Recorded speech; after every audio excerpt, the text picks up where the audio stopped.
Well, that's strange, I thought to myself, looking at the mound of flesh poking up from my rose garden.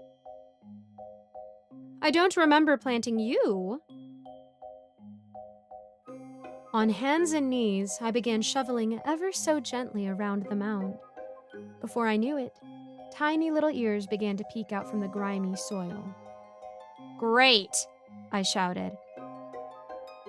Just lovely, isn't it? Frantically, but with the precision of a surgeon, I continued scraping the soft dirt off to the side, revealing more and more of the minuscule body that had snuck its way into my precious garden. I nicked him only once in the endeavor, leading to an ear-splitting shriek that added to my already throbbing headache. I reached down and scooped the boy up by the arms and threw him over my shoulder. Oh, for heaven's sake, would you please stop that bloody crying? I pleaded, patting him gently on the back. I could have sworn I ensured this entire garden was child-proof, yet here you are. Tell me, young one, how did this come to be? Well, you see, the seeds of life are sure to find their way. The beauty of your rose garden caught the eye of the all-seeing, who, in turn, potted this seed along your astounding flowers and withered rose petals that litter the ground. Litter, I say. How foolish. No, see, these brown and decaying rose petals provide the very sustenance needed for your blossoming buds to bloom, as is life, isn't that correct? I stood there annoyed. Yes, this is quite the predicament indeed. I simply must have a word with the clerk who sold me the child aside. Ah, yes, life, such a beautiful thing it is. Ah, yes, life, such a beautiful thing it is, the boy continued. Now, if I may, I would like to ask you a question. I replied with a disgruntled, Here I dangle before you, grasped in the clutches of your gargantuan hands. My question to you is this. What exactly do you plan to do with me? You must feed me, you know.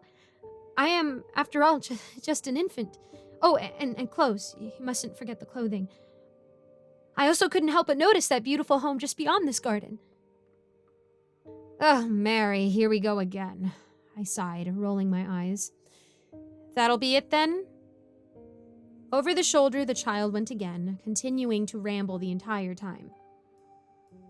Is there a spouse in your life? Could you imagine? He laughed. You alone with me? Oh, no, that will not do.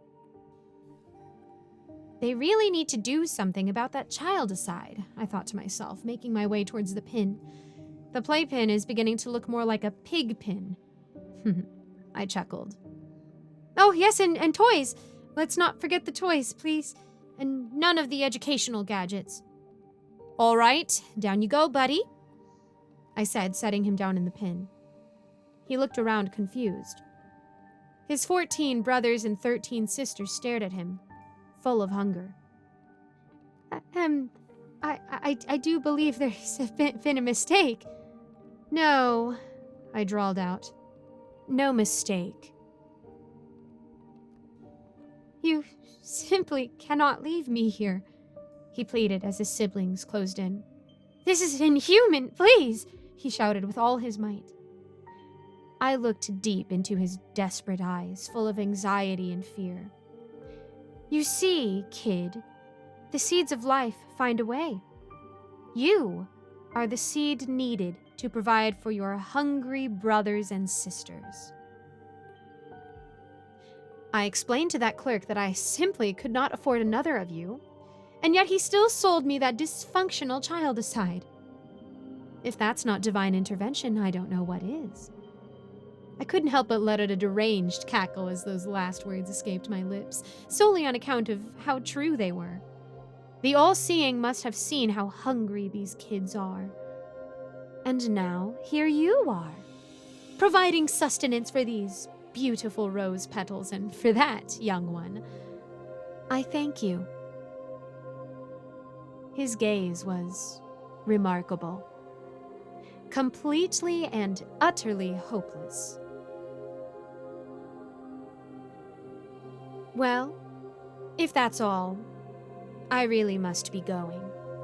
I explained as I turned to return to my precious rose garden. The sounds of pleas turned to the sounds of screams, which then morphed into the sounds of bones snapping and flesh tearing.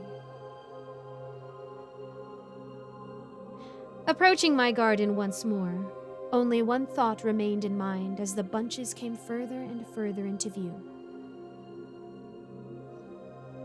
That's strange. I don't recall planting that one.